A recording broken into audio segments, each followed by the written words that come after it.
The air in the briefing room at Quantico's Special Operations Training Complex was thick with the smell of stale coffee, cleaning solvent, and male ego. It was an atmosphere Senior Chief Petty Officer Anya Sharma knew well. It clung to the walls of every forward operating base, every team room, every ready room she had ever entered. Today it was particularly potent. She stood at the back of the room, a lone navy blue uniform in a sea of Marine Corps Marpat camouflage. Her posture was relaxed but alert, a study in quiet energy conservation. She was listening, observing, cataloging the dynamics of the men she was assigned to for the next 72 hours. Colonel Hesketh, the base commander and exercise director, paced before a massive digital map of the training area. A sprawling, multi-level urban cityscape mock-up known as the Crucible. Hesketh was a man carved from granite and indignation, his voice a low, gravelly rumble that demanded attention. "This is Apex Predator 7, he growled, his thick fingers stabbing at a blinking red building on the map. "This is not a game.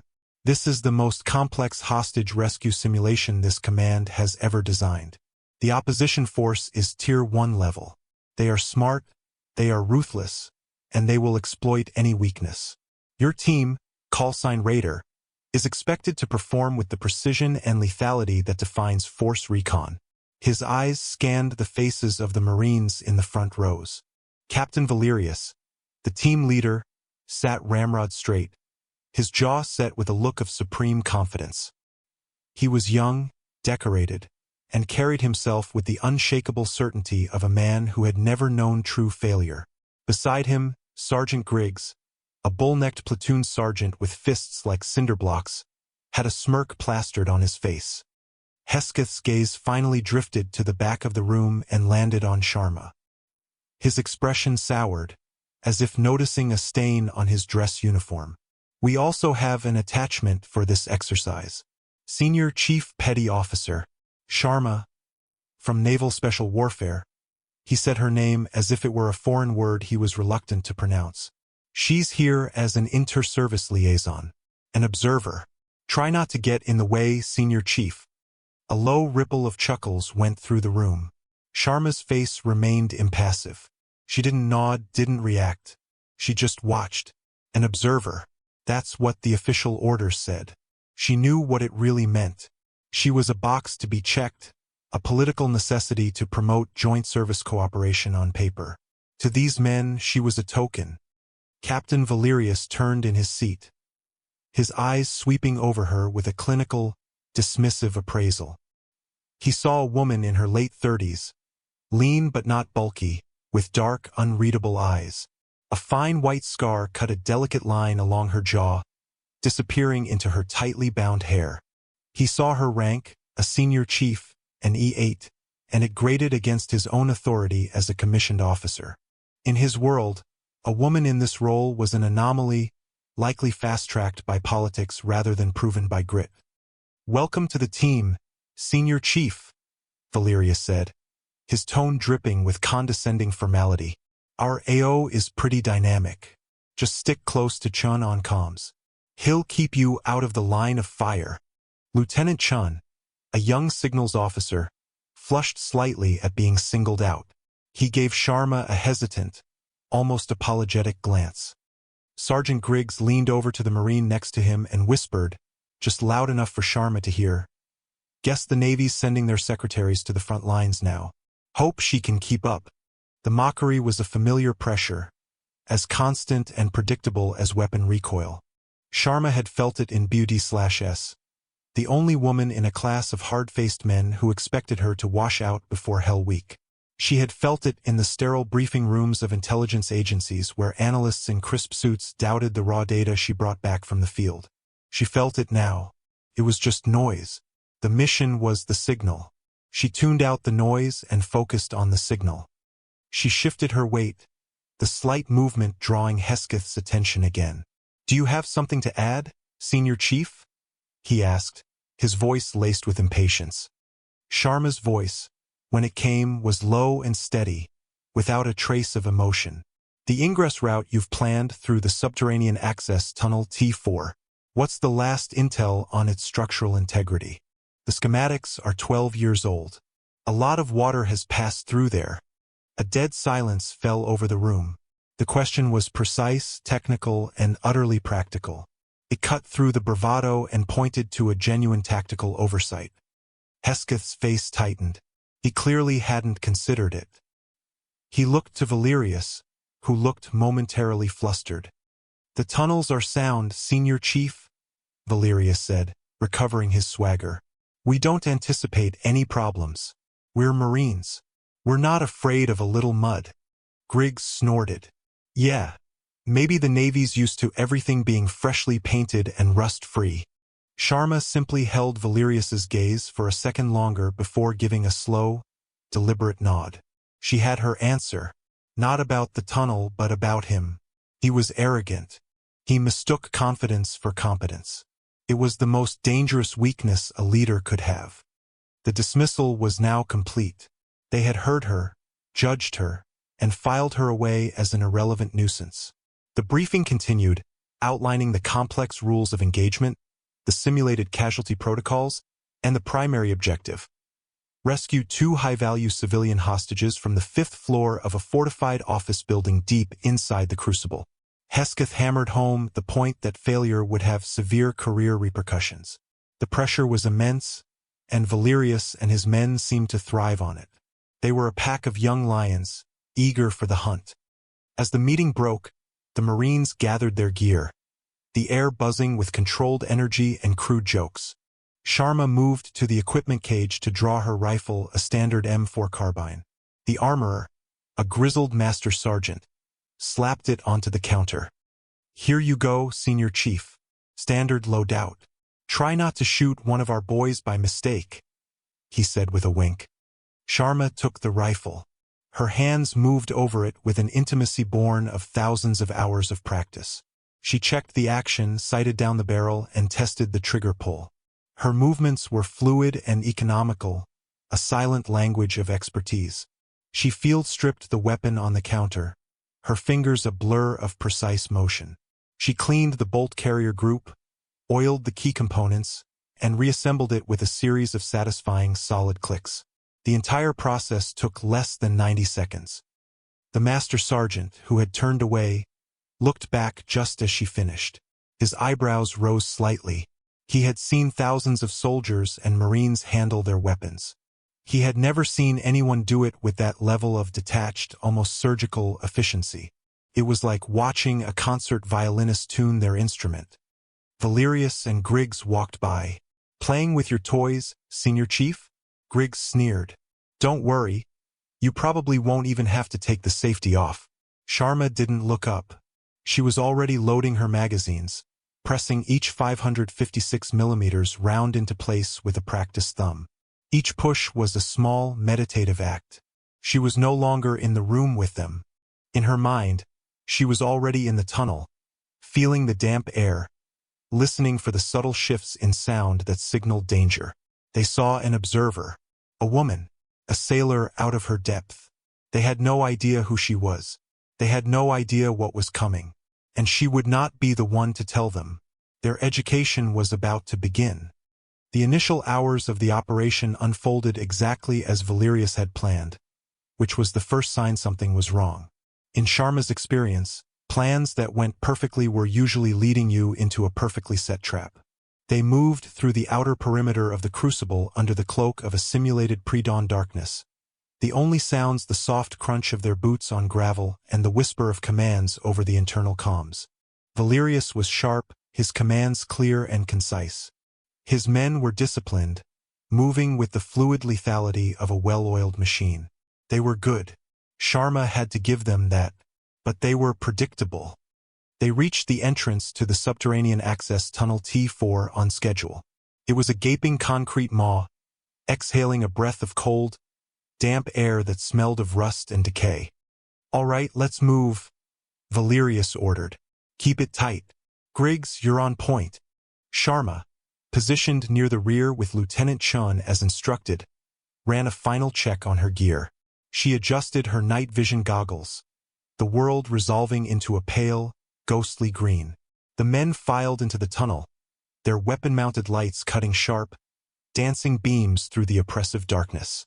Water dripped from the ceiling, echoing in the confined space. A thick, silty mud sucked at their boots with every step. "See, Senior Chief?" Valerius's voice crackled over the comms, his attempt at humor sounding tinny and forced. "Just a little mud. No big deal." Sharma didn't reply. She was listening to the tunnel. She could feel the low-frequency vibrations through the soles of her boots. The structure wasn't just old. It was stressed. She ran a hand along the wet concrete wall, her gloved fingers tracing a network of hairline fractures that weren't on any schematic. They were about 200 meters in when Griggs's voice came over the radio, sharp with alarm. "Point halt. We've got a blockage ahead. Looks like a partial collapse." Valerius moved forward to assess. Sharma stayed put, her head cocked, listening. The dripping of water had changed its cadence. It was faster now, more insistent. And there was a new sound, a faint, high-pitched creak of stressed metal. "It's passable," Valerius announced after a moment. "Just a small section. We can squeeze through one at a time. I'll go first. Then the rest of you, move on my signal." "Captain, I advise against that." Sharma's voice cut through the channel, calm and even. Valerius's reply was instant and sharp. "Your advice is noted and ignored, Senior Chief. This is my team. We're not turning back for a pile of rubble." He squeezed through the gap in the collapsed concrete and rebar. "See? Clear. Griggs, you're up." As Sergeant Griggs began to push his way through the narrow opening, the high-pitched creak Sharma had heard intensified into a groaning shriek of tortured metal. A fine dust rained down from the ceiling. "Captain, get back." Sharma's voice was no longer calm. It was a command, sharp and absolute, forged in the crucible of 100 real-world crises. "The whole section is unstable. The rebar is failing." But it was too late. With a deafening roar, a massive slab of concrete and earth tore loose from the ceiling directly behind Griggs. It slammed down with the force of a wrecking ball, sealing the tunnel. The shock wave threw the men backward, their lights flickering wildly. Dust and grit filled the air, choking them. The world was reduced to darkness, the roar of the collapse, and the panicked shouts of men suddenly entombed. For a long moment, there was only the sound of coughing and the frantic clicking of helmet lamps being switched back on. The team was split. Valerius and Griggs were on one side of the collapse. Sharma and the other 5 members of the team, including Chen, were on the other. "Valerius! Griggs! Sound off!" A Marine shouted into his radio. "Static. Raider actual, this is Raider 2. Do you copy?" Only the hiss of dead air answered. Panic began to set in. The air was thick with dust, making each breath a struggle. The beams of their lights revealed a solid wall of freshly collapsed earth and shattered concrete. They were trapped. "Damn it!" One of the younger Marines, a corporal named Diaz, slammed his fist against the wall. "What do we do now? We're buried alive." "Everyone calm down." Another Marine, the team medic, tried to assert control. "We follow protocol. We wait for rescue." "Wait for rescue?" Diaz shot back, his voice rising. "The OPFOR knows where we are now. That collapse wasn't an accident. It was a trap. We're sitting ducks." He was right. The low-frequency vibrations Sharma had felt earlier, it wasn't just water pressure. It was a targeted, deliberate demolition. The OPFOR had collapsed the tunnel on them. This wasn't a simulation malfunction. It was the enemy seizing the initiative with brutal efficiency. The crisis was real, immediate, and lethal. The textbook leaders were gone, and the men who were left were beginning to fracture under the sudden, suffocating pressure. Their elite training hadn't prepared them for this. Not for being buried. Not for being hunted in the dark. In the midst of the rising chaos, Sharma was a pool of absolute stillness. She hadn't moved. She was breathing slowly, conserving oxygen. Her mind was a cold, clear machine processing the new reality. She ran through the variables. Limited air, no contact with command or the rest of their team, an unknown enemy who now held all the cards, and a group of highly trained warriors on the verge of panic. The others were faltering. Their plan was gone. Their leaders were gone. Their confidence was shattered. It was her turn to act. While the Marines argued, their voices echoing with a growing edge of desperation, Sharma moved. She didn't speak. Her actions were her words. She methodically unclipped a small fiber-optic scope from her pack. She approached the wall of debris, her movements silent and deliberate. The men fell quiet, their helmet lights tracking her as she found a small crevice in the rubble and began to feed the thin, flexible cable through it. "What are you doing?" Chen asked, his voice hushed. "Looking," Sharma said, her eyes fixed on the small screen of the scope's eyepiece. The world beyond the collapse resolved into a grainy, green-tinted image. She could see the other side. Valerius was alive, pinned by a chunk of concrete, his leg bent at an unnatural angle. Griggs was motionless beside him, half buried. The air on their side was thick with dust. They didn't have much time. She retracted the scope. "Captain Valerius is alive but trapped. Leg injury. Sergeant Griggs is unresponsive. The collapse is stable for now, but the air quality on their side is degrading fast." She delivered the assessment with the flat, dispassionate tone of a surgeon describing a wound. There was no panic, no alarm, just facts. The simple, direct clarity of her report cut through the men's fear. They stopped shouting. They looked at her. "We can't dig through that," the medic said, gesturing at the tons of rock and earth. "It would take hours, and we'd probably trigger another collapse." "We're not going through," Sharma said. She turned and pointed her light back the way they had come, deeper into the darkness of the sealed-off tunnel section. "We're going around." Diaz scoffed. "Around? There is no around. This is a single tunnel. We've seen the schematics." "The schematics are 12 years old," Sharma stated, echoing her own warning from the briefing room. The words hung in the air, a stark indictment of their earlier arrogance. "They don't show tertiary maintenance conduits or storm drains, but this complex was built on top of an older Cold War-era facility. There will be other passages. We just have to find them." She didn't wait for a consensus. She shouldered her rifle and started walking back into the darkness, her light a steady, probing beam. The men exchanged uncertain glances for a moment. Their training, their entire military life, had taught them to follow a clear chain of command. That chain was now broken. Before them was an unknown, a Navy liaison who they had mocked just hours before, now moving with a purpose and certainty that none of them felt. After a moment of hesitation, Chun was the first to move, falling into step behind her. One by one, the others followed. Their loud, confident bravado was gone, replaced by a tense, watchful silence. They were no longer a Marine Force recon team. They were just men, lost in the dark, following the only person who seemed to know the way out. Sharma led them for what felt like an eternity, the only sound the rhythmic slosh of their boots in the mud. She wasn't just walking, she was reading the tunnel. Her hand trailed along the wall, feeling for changes in texture, temperature, and airflow. She was looking for the subtle signs of a hidden junction, a sealed-off passageway that wouldn't appear on any official map. "Here," she said, stopping abruptly. She ran her light over a section of wall that looked identical to the rest. "The concrete is newer here, patch, about 2 meters wide." She pulled a small, heavy-duty pry bar from her pack and handed it to Diaz. "The seam is here. Start chipping."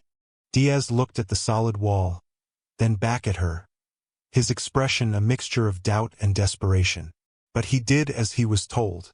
He began to hammer at the wall with the pry bar. For a minute, nothing happened. Then, a crack appeared. He worked at it, and soon a chunk of concrete broke away, revealing not earth, but the rusted red of a steel door. A wave of renewed hope washed over the small group. "How did you know that was there?" Chun asked, his voice filled with genuine awe. "Old bases always have secrets," Sharma replied, her attention already focused on the door. It was sealed with a heavy, wheel-like lock, rusted solid. "They never document everything. It's a security measure." It took 2 of the biggest Marines, straining together, to force the wheel to turn. It moved with a blood-curdling screech of tortured metal, and the heavy door swung inward, opening into a narrow, brick-lined passage that smelled of stagnant water and forgotten time. "Where does it go?" one of the Marines asked. "It runs parallel to the main tunnel," Sharma said, consulting a compass and a small, worn map she'd sketched from memory based on the original schematics. "It should bypass the collapse. If we're lucky, there will be an access point back into the main tunnel about 50 meters past the cave-in." She took point and plunged into the new tunnel without a second thought. The passage was tight, forcing them to move in single file. The air was cold and foul. Rats skittered in the darkness just beyond the reach of their lights. This was a place no one had been in decades. Suddenly, a new sound reached them. A soft, rhythmic clicking. It was close. Sharma froze. She held up a single, clenched fist, the universal signal to halt and maintain absolute silence. Every Marine froze in place, rifles raised. The clicking grew louder. It was coming from a side passage just ahead. Sharma didn't use her radio. She used hand signals, her movements economical and precise in the narrow beam of her light. 2 targets. Stack left.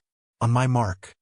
The Marines, trained to respond to such commands instantly, moved with silent precision, stacking up against the wall. This was their world, the violent, close-quarters ballet they had practiced 1,000 times. But they weren't leading it. They were following her. Sharma held up 3 fingers, then 2, then 1. On 1, she rounded the corner, not with a rush, but with a fluid, controlled motion. 2 Opfer soldiers were kneeling in the side passage, setting up a claymore mine rigged to a tripwire. They were so focused on their task they hadn't heard the team's approach. Before they could react, Sharma's rifle was up. 2 shots, so close together they sounded like one. Thump thump. The suppressed report was barely louder than a cough. Both Opfer soldiers crumpled to the ground, the red lights on their training vests flashing to signal a kill. The Marines behind her stared, stunned by the speed and brutal efficiency of it. There was no hesitation, no wasted motion. Just a threat identified and a threat eliminated. It was predatory. Sharma was already moving past the bodies, her eyes scanning the darkness ahead. "They were setting a trap for anyone trying to flank the collapse," she said, her voice a low murmur. "They knew about this passage, which means they're expecting us." The mood shifted again. This wasn't just a survival situation anymore.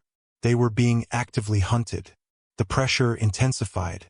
They found an access ladder 50 meters later, just as Sharma had predicted. She ascended first, pushing open a heavy iron grate that led back into the main tunnel. The air here was clearer. They had bypassed the collapse. They could see the other side of the rubble now, and the still forms of Valerius and Griggs. The medic and another Marine immediately went to work, cutting Valerius free and checking on Griggs. Griggs's vest light was dark. He was a simulated Kia. Valerius was conscious but in agony, his leg clearly broken. My team," he grunted, his face pale with pain and shock.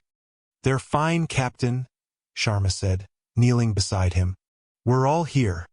Valerius looked at her, then at the faces of his men, who were looking back at him with a mixture of relief and something else. A newfound respect for the woman kneeling beside him. He saw the way they deferred to her, the way they watched her for cues. In the space of an hour, buried beneath the earth, the command structure of his team had fundamentally and irrevocably shifted.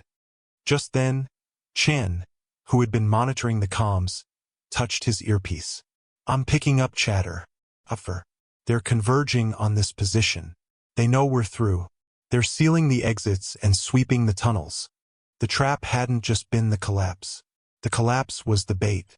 The entire subterranean network was the kill box. Their mission to rescue the hostages was now a distant memory. This was about survival.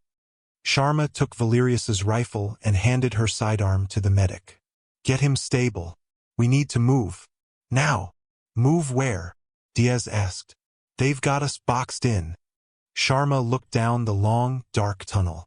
"They expect us to fall back or push forward. They expect us to stay on this level.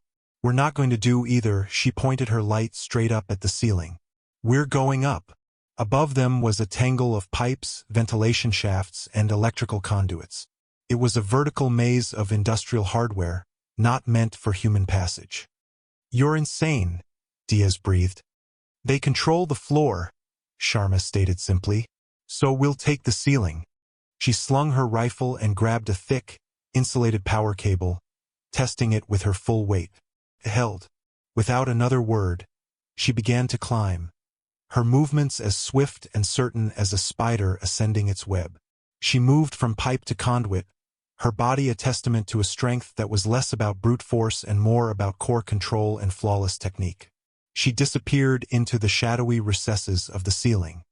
A moment later, a length of tactical rope snaked down. One by one, the humbled Marines clipped on and followed her up into the darkness, leaving the predictable, fatal floor behind them. They were moving through her world now, a three-dimensional battlespace of shadows and unconventional pathways, and their survival depended entirely on the quiet woman they had dismissed as a secretary. The world became a labyrinth of steel and shadow. Sharma led them through the guts of the facility, a space not designed for men to occupy. They moved like ghosts above the main corridors, their progress marked by the muffled sounds of the Opfer sweeping the tunnels below them. The beams of the enemy's flashlights cut sharp patterns on the floor, passing directly under their hiding places. The Marines held their breath, muscles burning from the strain of clinging to pipes and beams. They could feel the vibrations of the enemy's movements, hear their clipped commands. It was an exercise in pure, nerve-shredding tension. Sharma was preternaturally calm. She seemed to sense the enemy's patrol patterns, moving the team during lulls in their activity, freezing them in the deepest shadows moments before a sweep passed beneath them. She communicated entirely through hand signals, her gestures illuminated for a fraction of a second by a red-lensed light. There was no wasted energy, no hesitation. They had to move Valerius with them. The medic had given him a simulated morphine shot, dulling the pain, but he was dead weight. They rigged a makeshift harness and hauled him from section to section, a slow, arduous process that tested their strength and resolve. At one point, Diaz's foot slipped on a greasy pipe.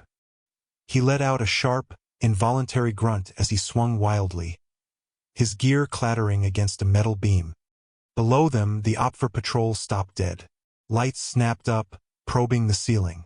The Marines froze, their hearts pounding in their chests. They were exposed. Sharma, positioned just above Diaz, didn't panic. She moved with blinding speed, unclipping a spent shell casing from her belt pouch. With a flick of her wrist, she tossed it far down the corridor, behind the Opfer patrol.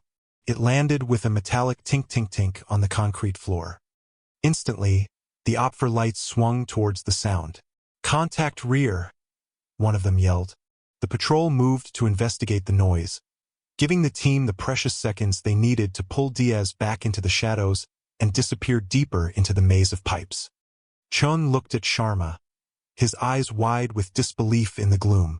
It was a classic, simple diversion, executed with flawless timing and instinct. It wasn't something you learned in a classroom. It was something you learned by surviving. Their objective changed. Survival was paramount, but Sharma hadn't forgotten the mission. From their elevated vantage point, she could see things the Opfer couldn't. She spotted a ventilation shaft that, according to her mental map, led directly upwards, towards the central floors of the target building. It was a risky, unconventional route that bypassed all the ground-level choke points the enemy had established. "There," she whispered over the comms, the first word she'd spoken in over an hour. "That shaft will take us to the 4th floor, one level below the hostages. We can breach from above." "Breach from above?" Chen whispered back. "They'll have the stairwells and elevators locked down. They'll expect an assault from the roof or the ground. They won't be looking for a threat coming out of a vent on the 4th floor." It was audacious. It was insane. It was brilliant. Getting to the shaft was a nightmare. They had to cross a wide, open maintenance bay, a 50-foot stretch with no cover. Below, 2 Opfer soldiers stood guard. Sharma studied them for a full 5 minutes, noting their patterns, their moments of distraction. She turned to the team. She held up 2 fingers, then pointed at herself and Diaz, the team's best marksman after her. She pantomimed a synchronized shot. They would have to take out both guards at the exact same moment. Any deviation would alert the entire enemy force. She and Diaz got into position, perched precariously on a steel I-beam. They sighted their suppressed rifles on the targets below. Sharma watched her target's chest, waiting for the natural pause at the end of his exhalation. She gave a single, almost imperceptible nod. 2 muffled coughs echoed in the vast space, so perfectly timed they sounded as one. The 2 guards crumpled. The team moved across the bay, their speed and silence a testament to their renewed focus. They reached the ventilation shaft. It was covered by a heavy steel grill bolted shut. There was no time to cut it quietly. Sharma produced a small block of C4 and 2 blasting caps from her pack. She molded a thin, precise cutting charge around the bolts. "This will be loud," she stated. "We'll have less than 60 seconds from the moment of breach before the entire Opfer Hornet's nest descends on us. Once we're in, we move. No stopping." She set the timer. The Marines braced themselves. The charge detonated with a sharp, cracking bang that echoed through the complex. The grill blew inward. Sharma was the first one through the opening, dropping into the darkness of the shaft without hesitation. The others followed, a frantic scramble into the vertical tunnel. They climbed, hand over hand, up the service ladder inside the shaft. The sounds of alarms began to blare below them. Shouted commands echoed up the shaft. They were racing the clock. They reached the 4th-floor access panel. Sharma kicked it open and rolled out into a sterile, empty office corridor. The rest of the team spilled out behind her, forming a defensive perimeter. The 5th floor was 1 flight up. "Stairwell is a fatal funnel," Sharma said, her voice clipped. "They'll have it covered. We go external." She ran to a window at the end of the hall, which overlooked a narrow alley. She smashed the glass with the butt of her rifle. Below them, 50 feet down, the alley was dark. Above them, the windows of the 5th floor were illuminated. She anchored a rope to a steel support beam. "Chun, stay on comms. Diaz, you have overwatch. Everyone else, we're going up." She clipped into the rope, swung out the window, and began to ascend the sheer face of the building, using the window ledges and architectural features as hand and footholds. It was a breathtaking display of strength and skill. The Marines, their earlier arrogance a forgotten memory, followed her lead without question. They reached the 5th-floor ledge. Through the window they could see the scene inside. 2 hostages were tied to chairs in the center of a large conference room. 4 Opfer soldiers were in the room, positioned at the doors and windows. They were alert, their weapons ready, clearly reacting to the chaos from the floors below.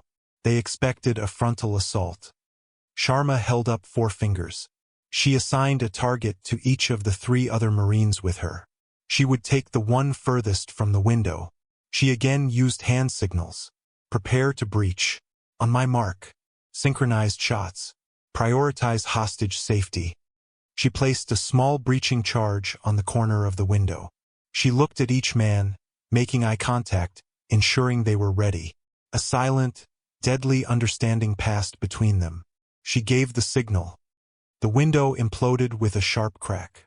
In the same instant, 4 suppressed rifles fired.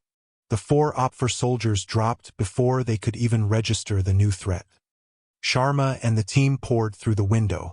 2 Marines secured the hostages, cutting them free, while Sharma and the other covered the doors. "Hostages secure." Chen's voice crackled over the radio from his post on the floor below. "Raider, objective is complete." But it wasn't over. The sound of heavy boots thundered up the stairwell. The building's entire Opfer contingent was converging on their position. "Exfil plan?" Diaz asked over the comms. "No time for the roof," Sharma said. She looked at the hostages, then at the large conference table. "We make our own." She directed the Marines to push the heavy table toward the shattered window. "Tip it," she commanded. They heaved the massive oak table through the opening. It fell 5 stories, crashing into the alley below with a sound like a thunderclap. It wasn't random destruction. It was a signal. A moment later, a low, rumbling sound grew louder. The thumping of rotor blades. A black, unmarked little bird helicopter, the exercise's designated emergency exfil, swooped into view, hovering just outside the window. It had been holding in a standby position miles away, but someone had called it in, anticipating the need for an immediate, unconventional extraction. "Who called for exfil?" the lead Marine asked, bewildered. Chen's voice came over the radio, filled with amazement. "She did. Before we even entered the building. She filed a contingent flight plan for this exact location, timed for this window. Said it was for a worst-case scenario. Command approved it, but I don't think they ever expected it to be used. Sharma had planned for their failure before they had even begun. She had anticipated the collapse, the trap, the need for a way out where none existed. "Let's go!" she yelled over the noise of the rotors. They hustled the hostages onto the waiting helicopter. The rest of the team followed. Sharma was the last to board. As she jumped onto the skid, she looked back at the chaos she had orchestrated and navigated. For the first time, a flicker of something, not a smile, but a deep primal satisfaction, crossed her face. They had been mocked, buried, and hunted, and they had won. The debriefing room was a tomb. The air was frigid, thick with failure and recrimination. The surviving members of Raider Team stood at a tense parade rest. Captain Valerius sat in a chair to the side, his leg in a heavy cast, his face a mask of humiliation. Colonel Hesketh paced in front of them, his face the color of a raw steak. His rage was a palpable force in the room. "An absolute catastrophe," Hesketh seethed, his voice shaking with fury. "You were beaten. You were routed. You walked into a trap like a bunch of green recruits. Your leader was incapacitated, your sergeant was killed, and you were buried alive. By all metrics of this exercise, you failed. Miserably." He stabbed a finger at Valerius. "You, Captain, your arrogance was a liability. You ignored a direct tactical warning from a senior NCO. You led your men into a predictable, fatal choke point. You're lucky this was a simulation, or you'd be bringing your men home in boxes." Valerius flinched but said nothing. He accepted the verbal lashing as his due. Hesketh then turned his glare on the rest of the team. "And the rest of you, you panicked. You lost command structure. Your comms discipline was atrocious. The only reason any of you are standing here is because of a series of lucky breaks and unconventional gambles." His eyes finally settled on Sharma, who stood at the edge of the formation, perfectly still, her expression unreadable. His face twisted with contempt. He couldn't bring himself to give her credit. To do so would be to admit that his prize team of elite Marines had been saved by the very person they had all dismissed. "And you, Senior Chief," he spat, "your role was to observe. Instead, you took unauthorized command of a Marine unit, violated at least a dozen operational protocols, and called in an unsanctioned exfil. Your actions were reckless and insubordinate." Before Sharma could respond, though her expression gave no indication she intended to, the door at the back of the briefing room opened with a soft click. The sound was quiet, but in the tense silence, it was as loud as a gunshot. Every head turned. A man stood in the doorway, his presence immediately commanding the entire room. He was tall and lean, in his early 60s, with short-cropped gray hair and eyes that held the quiet, immense weight of a lifetime of command. He wore the uniform of a 4-star Army general, his chest a solid block of ribbons telling the story of conflicts spanning the globe. On his shoulder was the insignia of the Commander of United States Special Operations Command. It was General Marcus Thorne. A shockwave went through the room. Colonel Hesketh snapped to attention, his face draining of color. "General Thorne, sir. I wasn't aware you were on base." General Thorne's gaze swept over Hesketh as if he were a piece of furniture. He ignored the flustered colonel, ignored the stunned Marine team, and ignored the injured Captain Valerius. His eyes found Sharma, standing quietly at the end of the line. A look of profound recognition and deep respect softened the general's hardened features. He walked directly toward her, his polished boots echoing on the tiled floor. He moved with a quiet authority that made Hesketh's loud fury seem childish and insignificant. He stopped directly in front of her, his posture ramrod straight. Then, in an act that defied all protocol and stunned every person in the room into absolute silence, the four-star general, the commander of all U.S. Special Forces, raised his hand to his brow and rendered a sharp, perfect salute to the senior chief petty officer standing before him. He didn't wait for her to return it. He held the salute, his eyes locked on hers. "Spectre," General Thorne said, his voice quiet but resonant, filling the cavernous silence. "It's good to see you, Senior Chief. I was told you were running this exercise. I see you're still teaching the kids new tricks." The name hung in the air. Spectre. It was a name whispered in hushed, reverent tones in the classified halls of Sockham. It was a ghost, a legend from the darkest, most secret corners of the War on Terror. Spectre was the call sign of the operator who led the three-person team that infiltrated the mountains of the Hindu Kush during Operation Wyvern's Tooth, a mission so sensitive and so dangerous that most of its details were still classified top secret. A mission where a team of 3 held off over 200 insurgents for 3 days after their primary target was secured, calling in airstrikes on their own position before slipping away like a phantom in the night. The after-action report of that mission was now required reading for Delta Force and DevGru selection candidates. It was a textbook example of unconventional warfare, survival, and sheer, indomitable will. General Thorne had been the one commanding that operation from a distant command center. He had listened, helpless, as Spectre's calm voice guided the other 2 members of the team, treated their wounds, and coordinated their impossible defense, all while methodically eliminating enemy threats. He had been certain he was listening to his best people die. Instead, he had listened to a legend being born. He dropped his salute. Sharma finally returned the gesture with a simple, respectful nod. "General," was all she said. Thorne turned his gaze, now as cold and hard as iron, upon Colonel Hesketh. "Colonel, you will correct the official report for this exercise. The final assessment is this: Raider team experienced a catastrophic leadership failure. The mission was salvaged by the decisive and brilliant tactical command of Senior Chief Sharma. Her actions were not reckless. They were a masterclass in adaptive, asymmetrical warfare. You will note in your report that your team survived not because of luck, but because they had the privilege of being led by one of the most decorated and effective special operators this country has ever produced. Is that understood?" Hesketh was chalk-white. He looked as if he'd been struck by lightning. "Sir." "Yes, General." "Understood." Thorne's eyes swept over the stunned faces of the Marines. He looked at Valerius, whose face was a mixture of awe, shame, and dawning comprehension. He looked at Diaz and Chan, who were staring at Sharma as if seeing her for the first time. The woman they had mocked, the secretary, was a living ghost from the pages of Special Operations history.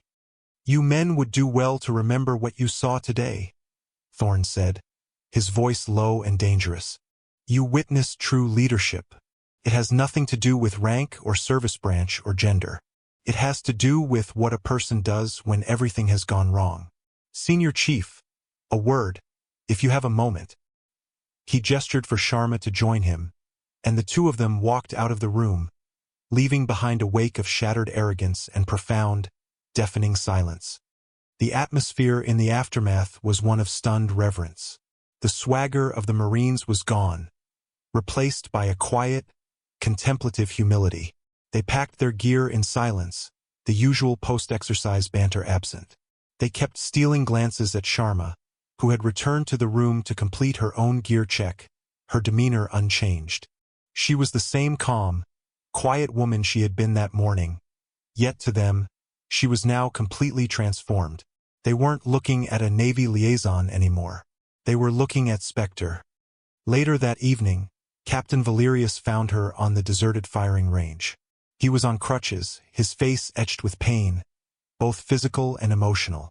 She was standing at the far end of the range, firing her sidearm in the deepening twilight. She wasn't practicing speed or tactical drills. She was firing slow, deliberate shots, one after another, each one a study in breath control and trigger discipline.